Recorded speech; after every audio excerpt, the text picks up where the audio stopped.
Off the coasts of America, there are ships that no one sails. They don't carry cargo, they don't carry passengers. Some haven't moved in decades. Hundreds of vessels sit quietly in rivers, bays, and harbors, rusting, rotting, and slowly sinking. They're called ghost ships, and in some cases, entire ghost fleets. But how did one of the most powerful maritime nations in the world end up with abandoned ships drifting in its own waters? More importantly, who is responsible for them now? At its core, the problem is surprisingly simple. Ships are expensive to maintain, they're expensive to scrap, and when owners can't afford either option, they walk away. In the United States, a vessel becomes abandoned when its owner stops maintaining it and leaves it moored or anchored without oversight. Sounds rare. It's not, according to maritime authorities. Thousands of abandoned or derelict vessels have been identified across U.S. waterways over the past decade. And once a ship is abandoned, it becomes someone else's problem, usually taxpayers. Rust spreads, fuel leaks, storms break hulls apart. One vessel can cost anywhere from $50,000 to over $1 million to remove safely. Multiply that by hundreds.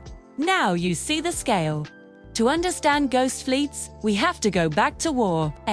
After World War II, the United States had the largest naval and merchant fleet on Earth. Hundreds of Liberty and Victory ships were built rapidly to win the war.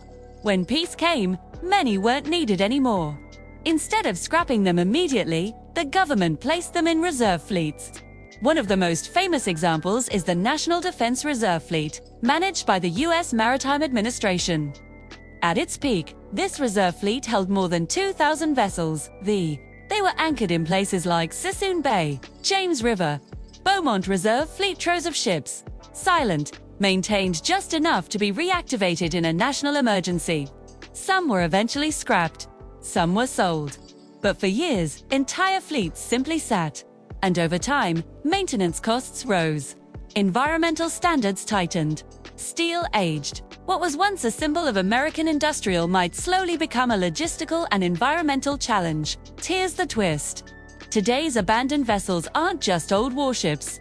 They're fishing boats, private yachts, small commercial ships, even luxury cruisers. Take the infamous ghost fleet of Mallows Bay in Mallows Bay. More than 100 World War I-era wooden steamships were deliberately sunk there after the war. Over time, they became known as the Ghost Fleet. Today, the area is part of the Mallows Bay Potomac River National Marine Sanctuary, a haunting underwater graveyard and ecological habitat. But not all ghost fleets are historical attractions. Some are modern headaches. In California, the Sissoon Bay Mothball Fleet once included dozens of deteriorating ships that were leaching heavy metals into the water. Environmental groups raised alarms. The federal government eventually began an expensive removal and recycling process. It took years and millions of dollars. Abandoned ships aren't just eyesores, they affect 1. Taxpayers' cleanup costs often fall on state or federal agencies. 2. Fishermen's sunken holes can damage nets and disrupt local industries. 3. Coastal communities' derelict vessels reduce property values and tourism appeal.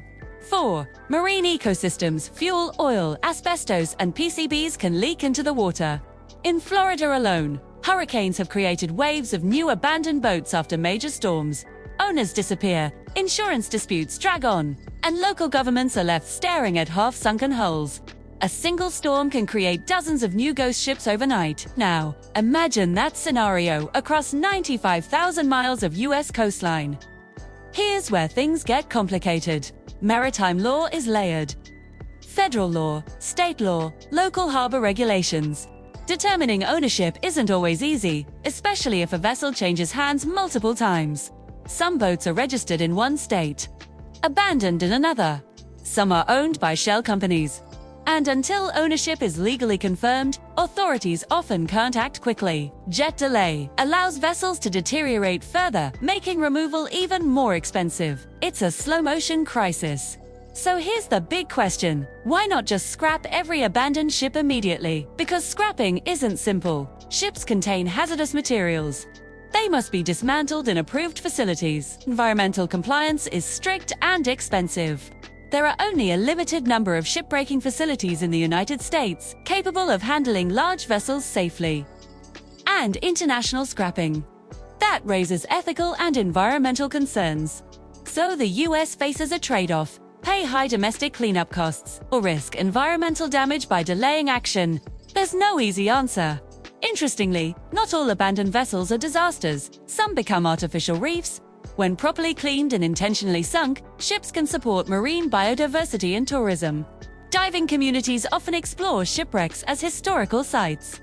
Even parts of the former reserve fleets have been recycled responsibly, turning steel from warships into bridges, buildings, and infrastructure in some cases. Yesterday's ghost ship becomes tomorrow's raw material.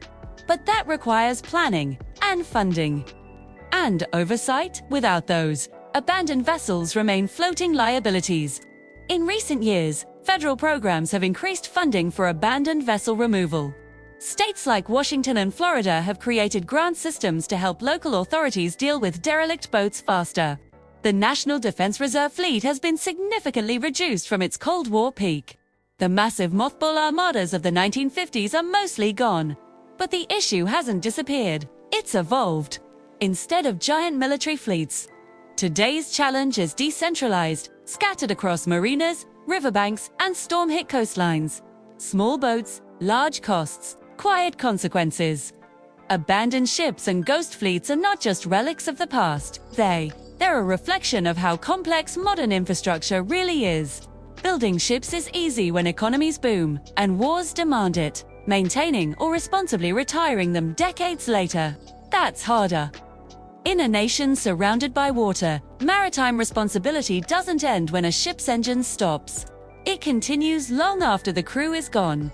And maybe that's the bigger lesson here. Ghost ships aren't just about rusting steel. They're about accountability, economic cycles, environmental stewardship, and the hidden costs of power.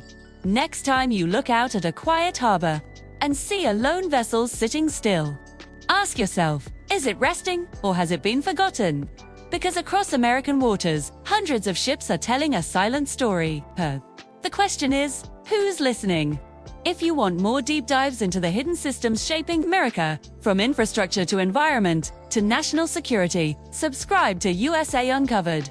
Because sometimes the most important stories are the ones drifting just offshore.